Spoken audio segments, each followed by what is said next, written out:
What does IMAP support mean in the IP Office UMS service? Option A. A user can see/listen to voicemail messages via web browser.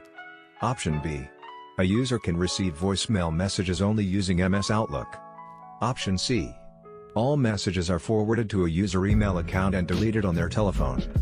Option D. A user can receive voicemail messages to their Outlook, Outlook Express and or Lotus Notes programs running on their PC. Option E. A new message is sent to a user email account.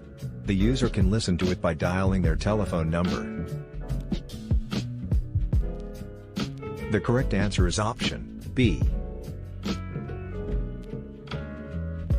A customer has UMS enabled on their Voicemail Pro server.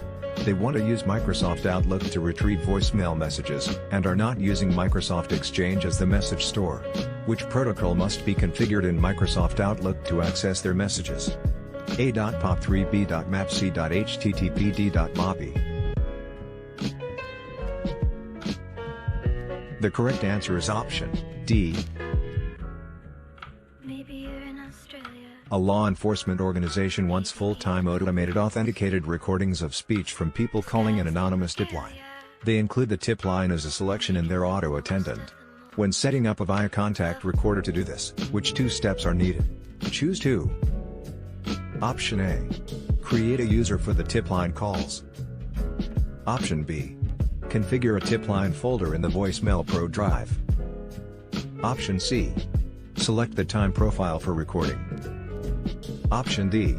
Create a shortcode to start and stop recording. Option E. Set the recording destination to VRLA.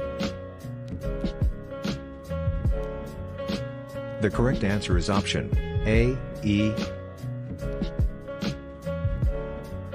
If Contact Store is not running on the same server as Voicemail Pro, a registry key must be set in the Contact Store server. What does the registry key do? Option A.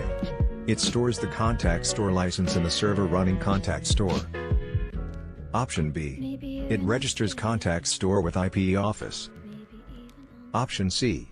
It tells Contact Store the location of the folder shared with Voicemail Pro. Option D. It provides read/write access to browser users. The correct answer is option C.